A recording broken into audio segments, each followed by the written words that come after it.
Voltaremos agora nossa atenção para introduzir, com a máxima reverência e sobriedade, os fundamentos daquilo que, entre os antigos sábios, foi considerado o coração oculto da magia, a Cabala.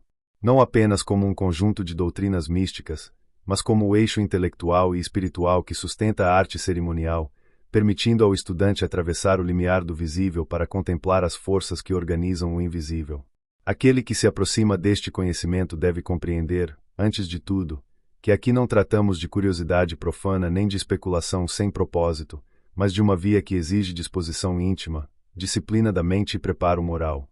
Pois a Cabala, em sua verdadeira essência, não se entrega a quem a procura apenas para exibir prodígios ou manipular efeitos, mas aquele que deseja unir mente e espírito ao princípio maior de toda a existência.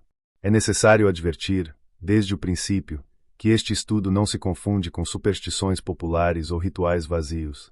A Cabala, quando corretamente entendida, é uma ciência espiritual que opera pela compreensão das leis divinas e de suas manifestações. Assim, somente reconheceremos seus segredos se nos dispusermos a um caminho de contemplação, interiorização e purificação, e ainda assim, convém afirmar, muitos aspectos permanecerão velados até que a própria prática interior revele aquilo que a letra isolada não contém. O leitor atento perceberá que nenhum conhecimento de alto grau pode ser transmitido sem que o discípulo participe ativamente de sua assimilação. Assim, ainda que apresentemos fundamentos e estruturas, caberá a cada um, por si, reconhecer, intuir e experimentar as verdades aqui expostas. Muitos manuscritos antigos advertiram que a Cabala não deve ser transmitida de modo indiscriminado, pois o excesso de divulgação destrói aquilo que, por natureza, deve permanecer protegido. Não porque exista a intenção de ocultar o conhecimento do mundo, mas porque certas verdades exigem maturidade espiritual. Da mesma forma que um tesouro não se entrega a uma criança incapaz de defendê-lo, assim também a sabedoria espiritual não deve ser lançada diante de olhares que zombam, duvidam ou profanam. Portanto, o estudante diligente deve compreender que há dignidade na reserva, prudência no silêncio e poder na discrição. É preciso, entretanto, distinguir segredo de obscuridade. Não se trata de esconder conhecimento, mas de preservá-lo de interpretações indevidas, evitando que aquilo que é sagrado seja convertido em instrumento de egoísmo, manipulação ou vanglória. A Cabala exige humildade, sinceridade e intenção reta. E é por isso que, ao longo desta exposição, falaremos apenas o que convém dizer, e indicaremos, com clareza e honestidade, aquilo que deve ser abordado com recolhimento interior e meditação pessoal. Para que possamos avançar, cabe declarar que a magia cerimonial, em sua mais elevada forma, não é um exercício de poder humano, mas de sintonia com as forças superiores.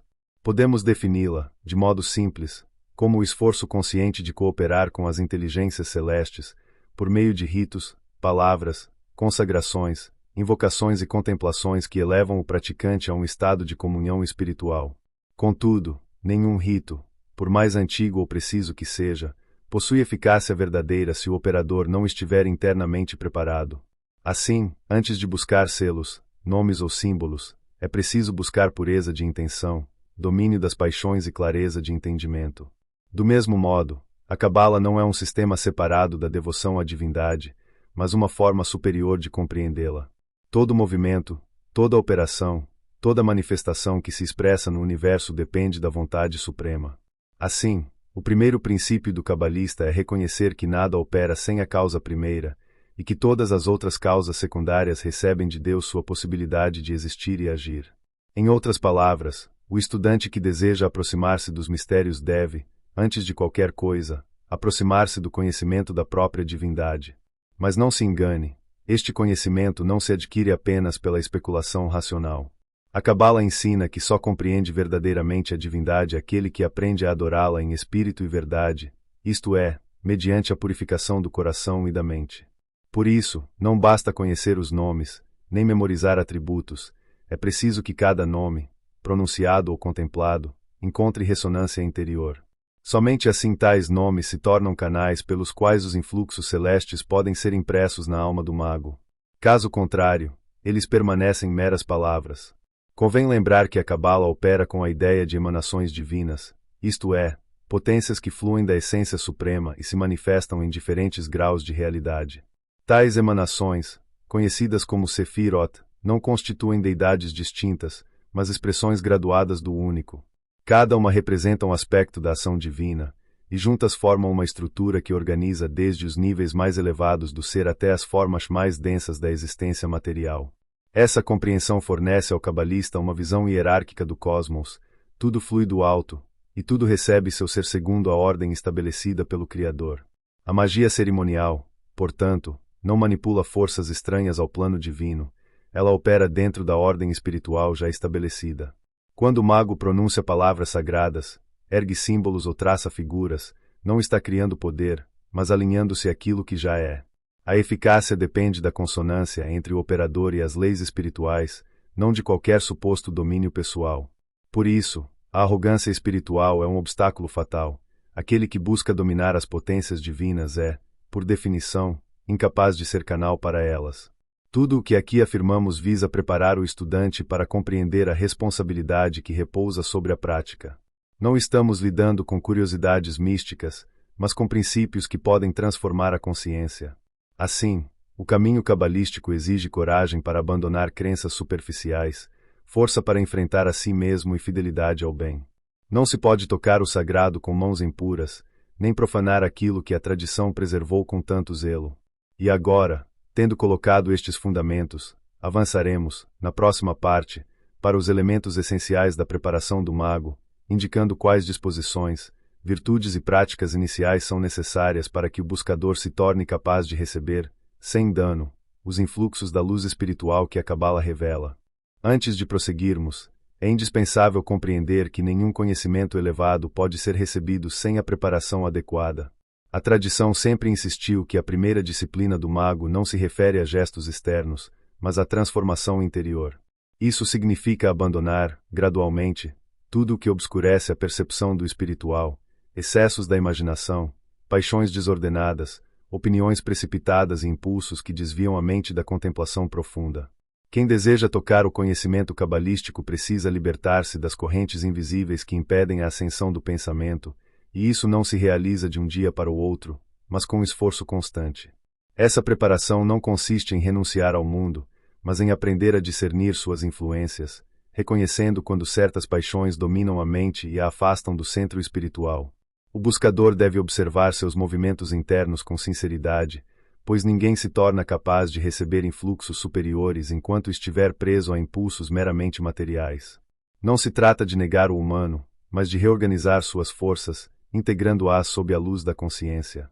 Assim, a preparação cabalística é, sobretudo, um processo de purificação interior.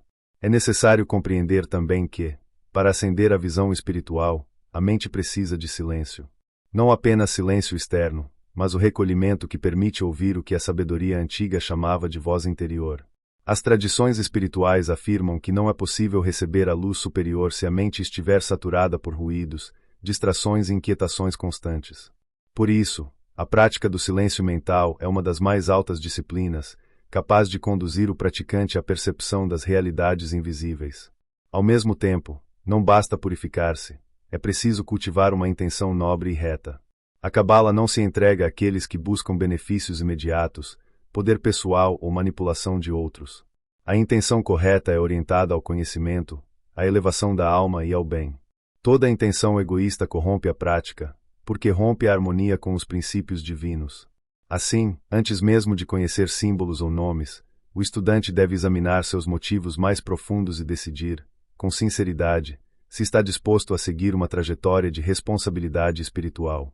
Quando a tradição afirma que certas práticas devem permanecer veladas, não expressa arbitrariedade, mas sabedoria. O conhecimento cabalístico, quando utilizado sem preparo, pode conduzir a confusão, delírio ou orgulho espiritual. Da mesma forma, o estudante imaturo pode interpretar mal aquilo que exige compreensão gradual. Por isso, sempre se enfatizou que o conhecimento deve ser recebido em etapas, cada uma sustentada pela compreensão da anterior. Essa cadência evita que o discípulo avance além de sua capacidade de assimilação. Além da purificação moral e mental, existe ainda a preparação espiritual direta, que se realiza por meio da prece, contemplação e consagração interior. A prece, aqui, não deve ser compreendida apenas como súplica, mas como um estado de consciência que orienta a alma para o alto. A contemplação consiste em elevar o pensamento à ideia do divino, reconhecendo sua presença na ordem do universo. Já a consagração é o ato interno de dedicar-se inteiramente à busca espiritual, renunciando às distrações que impedem o aprofundamento. Quando essas disposições amadurecem, algo singular ocorre. O estudante começa a perceber que a realidade possui níveis, e que a mente humana, quando purificada, é capaz de tocar planos mais sutis do ser. A tradição cabalística ensina que os dons espirituais não são concedidos de fora, como algo que desce sobre o praticante, mas despertados dentro dele, como capacidades latentes que se manifestam quando a alma se harmoniza com a luz superior. Não se trata, portanto, de obter poderes, mas de revelar potenciais que já existem, mas permanecem adormecidos enquanto a consciência está dispersa. Contudo, é preciso cautela. Despertar capacidades interiores não significa tornar-se infalível ou superior aos outros. Pelo contrário, quanto mais o estudante avança, mais percebe sua pequena participação diante do infinito. A verdadeira grandeza espiritual consiste na humildade, porque somente ela permite reconhecer que o conhecimento provém do alto e não do mérito individual. A arrogância espiritual interrompe imediatamente o crescimento, pois fecha a alma para o influxo da luz. Ao compreender essas verdades, percebe-se que a Cabala não é apenas um conjunto de teorias, mas um caminho de transformação. Cada etapa exige do discípulo vigilância, persistência e discernimento. Nada do que aqui é descrito pode ser compreendido sem experiência interior. Por isso, aqueles que se limitam à curiosidade intelectual jamais alcançam os mistérios profundos. É preciso vivenciá-los, o que significa integrá-los à própria existência. Se o estudante persevera nesse processo, começa a perceber que sua relação com o mundo se modifica. As coisas deixam de ser vistas apenas em seu aspecto material e passam a ser compreendidas como manifestações de princípios espirituais. Isso não significa fugir do mundo, mas enxergá-lo em sua profundidade. Assim, o espírito se fortalece e a mente se torna capaz de contemplar realidades que antes escapavam aos seus sentidos. E agora, após examinar a preparação necessária, avancemos, na próxima parte, aos princípios divinos que sustentam a estrutura cabalística, especialmente as emanações que revelam a ordem espiritual do cosmos e a relação entre o Criador e a criação. Ao avançarmos, torna-se inevitável tocar aquilo que muitos textos antigos consideraram o coração oculto da Cabala, a compreensão das emanações divinas. A tradição afirma que o Criador é absoluto, infinito e inacessível em sua essência, mas, ao mesmo tempo, manifesta sua presença através de níveis sucessivos que estabelecem ordem, harmonia e propósito em toda a existência. Essas manifestações não diminuem a unidade divina, ao contrário, revelam facetas da mesma luz primordial. Quando os cabalistas falam em emanações, procuram descrever a dinâmica pela qual o infinito torna-se perceptível à criação. Esse processo não deve ser entendido como separação, mas como um fluxo contínuo, uma irradiação cuja origem permanece una. Cada emanação expressa um aspecto da sabedoria divina e atua como ponte entre o absoluto e o universo manifestado. Assim, a criação não surge do nada, mas da abundância do ser que se projeta, ordena e sustenta todas as coisas. A partir desse ponto, torna-se possível compreender por que a Cabala insiste que nada existe isolado, toda a realidade participa de uma ordem mais ampla, que transcende aquilo que percebemos pelos sentidos. Entre essas emanações, destacam-se 10 como pilares fundamentais. Elas são chamadas de Sefirot e, segundo a tradição, constituem os canais pelos quais a energia divina se distribui. Cada uma possui um nome, um atributo, uma função e uma correspondência simbólica que ultrapassa a mera definição conceitual. O estudante deve lembrar que esses nomes não descrevem realidades separadas, mas níveis de manifestação. Cada sefira é um espelho que reflete uma qualidade divina, tornando acessível aquilo que, por essência, seria inatingível. Embora existam muitas interpretações, a estrutura tradicional apresenta uma dinâmica descendente, na qual o fluxo divino percorre todas as emanações até tocar a esfera mais próxima da realidade humana. Entretanto, esse caminho não é apenas vertical, ele também descreve um movimento interno, pois as Sefirot organizam não só o cosmos, mas a própria alma humana. Assim, ao estudar tais emanações, o indivíduo contempla simultaneamente a ordem do universo e o mapa de sua própria interioridade. Entre os aspectos mais profundos dessa doutrina, destaca-se a ideia de que cada sefira possui um nome sagrado que expressa sua natureza específica. Esses nomes não são simples denominações, mas chaves simbólicas que revelam aspectos do divino. A tradição espiritual afirma que, ao contemplar esses nomes, o estudante pode perceber características como sabedoria, misericórdia, poder, beleza, estabilidade, fundamento, entre outras expressões essenciais. Entretanto, é preciso cautela. Esse conhecimento não foi preservado para estimular a curiosidade, mas para conduzir o pensamento a uma visão mais elevada da existência. Aquilo que se revela nos nomes é menos uma informação e mais uma experiência interior.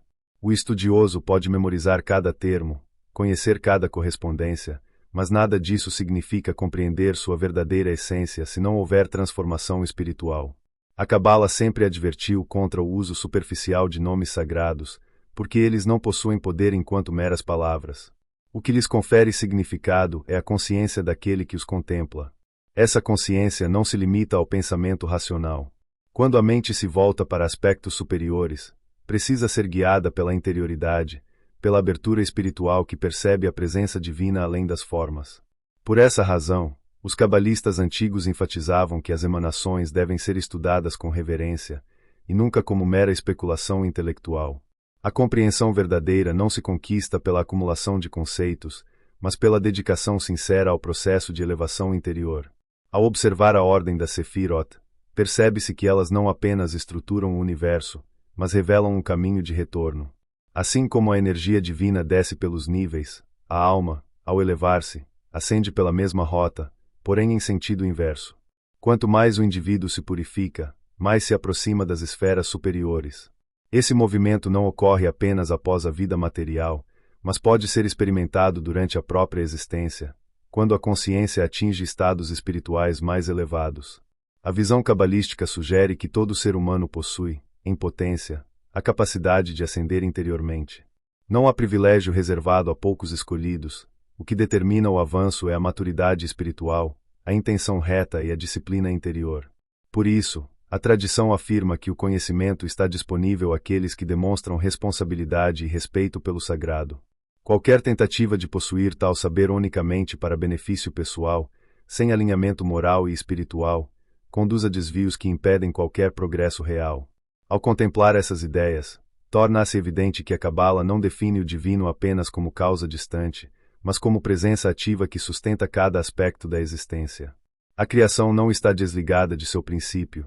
Pelo contrário, mantém uma ligação contínua, como um fluxo permanente que procede do alto e retorna a ele. Essa relação dá sentido ao universo e fundamenta a dignidade espiritual da humanidade. Ainda que possamos ignorar essa ligação, ela permanece atuante e invisível. A compreensão desse vínculo desperta um tipo de reverência que não depende de cerimônias externas, mas de um reconhecimento íntimo. Quando o indivíduo percebe que sua vida participa da mesma realidade que sustenta o universo, desperta uma responsabilidade espiritual que transforma seus atos, pensamentos e escolhas. Cada gesto, mesmo o mais simples, passa a ser visto sob a luz de uma ordem maior. A partir desse ponto, torna-se possível avançar a outro aspecto essencial, a relação entre as emanações divinas e os nomes sagrados. Esses nomes, associados a qualidades específicas, expressam a ação das potências divinas no mundo. Eles simbolizam não apenas atributos do Criador, mas a maneira como a luz espiritual se distribui e atua. Nas tradições antigas, contemplar tais nomes significava abrir-se para influxos superiores, desde que o estudante estivesse preparado interiormente. No entanto, ainda resta um elemento fundamental a ser abordado: o papel do ser humano diante desse conhecimento. Se tudo o que foi dito até aqui aponta para a ordem divina, é necessário compreender como o buscador se relaciona com essas realidades no cotidiano, e como a prática espiritual pode torná-las vivas e operantes em sua própria existência. Essa reflexão exigirá examinar, na próxima parte, o poder simbólico dos nomes sagrados e a maneira como a tradição entendeu sua ação na história espiritual da humanidade. Existe um ponto da jornada cabalística em que a teoria deixa de ser apenas reflexão e começa a tocar o campo da experiência direta. A magia cerimonial, nesse sentido, não é um manual secreto para controlar forças ocultas, mas uma tentativa humana de alinhar consciência, intenção e realidade. Ao contrário das abordagens sensacionalistas, os antigos mestres descreviam-na como um diálogo entre planos, não um comando, mas uma permissão. O praticante não ordena a realidade que obedeça, ele aprende a se mover dentro dela com percepção refinada. Esse entendimento nos leva à pergunta inevitável: se a magia cerimonial é tão antiga, por que se manteve restrita, silenciosa e, muitas vezes, envolvida em interpretações equivocadas?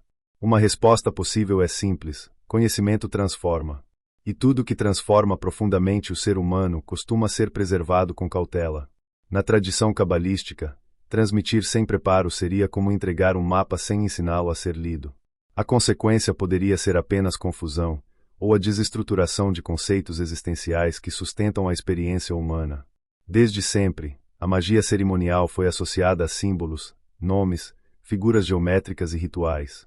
Mas numa leitura mais profunda, essas formas não são o propósito final, são instrumentos para reorganizar o estado interno.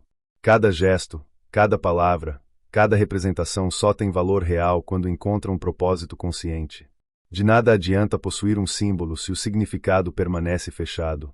Nos níveis mais elevados da Cabala, a magia deixa de ser ritual e se torna intenção concentrada, capaz de modificar o campo interior. Curiosamente, muitos textos antigos afirmam que a verdadeira magia nunca acontece diante dos olhos. Ela ocorre na mente, ou melhor, na interação entre mente e algo que ultrapassa o pensar convencional. O praticante passa por fases em que compreende que o universo responde não ao pedido, mas à coerência vibratória que sustenta esse pedido. O ritual, então, perde sua aparência externa e se torna linguagem interna. A transformação deixa de depender do que é feito e passa a depender do que se torna. Ao observarmos as antigas ordens cerimoniais, percebemos que quase todas enfatizavam 3 elementos principais: disciplina mental, intenção elevada e ética espiritual. Não havia espaço para manipulação, ameaça ou coerção mental. A intenção distorcida interromperia o processo, pois a energia contrariada não se sustentaria. Para a Cabala, toda tentativa de usá-la com finalidade destrutiva se voltaria contra o próprio emissor, não como punição, mas como reflexo natural da lei que rege os fluxos de energia. Quando olhamos para os sistemas mágicos que surgiram posteriormente, encontramos ecos desse mesmo princípio. Muitos deles herdaram símbolos, invocações e geometria sagrada, mas tiveram seu propósito interpretado sob lentes diferentes. O que na Cabala era caminho para o autoconhecimento, em outros contextos se tornou um instrumento de curiosidade ou temor. É natural que o desconhecido gere interpretações divergentes, e talvez por isso tantos mistérios tenham sido associados à figura do ocultista, quando, na verdade, seu objetivo maior sempre foi compreender a estrutura íntima da criação. A Cabala afirma que o universo inteiro está organizado em camadas. Não camadas físicas, mas níveis de consciência. Cada plano traduz uma expressão da mesma energia fundamental. A magia cerimonial, quando estudada sem sensacionalismo, oferece uma chave para perceber esses níveis. Não se trata de acessar poderes, mas de expandir a compreensão da própria realidade. Para muitos cabalistas, o verdadeiro milagre é alterar a percepção do observador, pois quando a percepção muda, o mundo muda com ela. O praticante, ao mergulhar nesse estudo, começa a perceber que nada foi colocado no universo de forma aleatória. A geometria sagrada, presente em tantas tradições, revela uma inteligência subjacente, quase como uma assinatura invisível. Cada forma carrega uma intenção primordial, cada número possui uma vibração específica.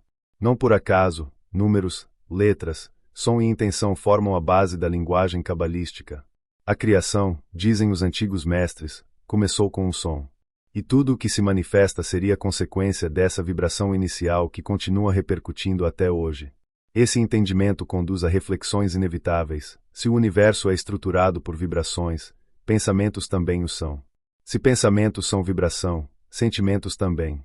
Logo, aquilo que carregamos dentro atua como emissão constante. Alguns chamaram isso de energia espiritual, outros de campo mental. A Cabala chama de luz, não a luz física, mas a inteligência que sustenta a existência. A magia cerimonial seria, portanto, o estudo consciente dessa luz e a tentativa disciplinada de operar de acordo com ela. Há um aspecto frequentemente ignorado: o silêncio. Os textos antigos enfatizam repetidamente que grandes descobertas espirituais acontecem no intervalo entre pensamentos. O silêncio não é a ausência de palavras, é a suspensão do raciocínio comum, permitindo que uma percepção mais profunda se revele. Talvez por isso tantos rituais incluam momentos de quietude. Quando o praticante silencia, o universo fala. Não com palavras, mas com compreensão interior. Ao final dessa jornada, um ponto se destaca: o maior segredo da Cabala não está escondido.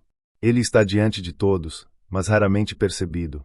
A verdadeira magia não é o ritual, nem o símbolo, nem o conhecimento técnico. A verdadeira magia é a capacidade humana de transformar a própria consciência. Quando essa transformação acontece, aquilo que chamamos de realidade começa a responder de modo diferente. Não há espetáculo, não há efeitos dramáticos, há apenas sintonia. E talvez essa seja a parte mais intrigante de todo esse estudo, a sensação de que, mesmo entendendo profundamente, ainda existe algo além. Um ponto que permanece velado, como se o universo só revelasse o próximo fragmento quando estivermos preparados para receber. Assim, resta a pergunta que cada buscador precisa responder por si: até onde estamos dispostos a ir para compreender aquilo que se mantém silencioso atrás de todas as coisas?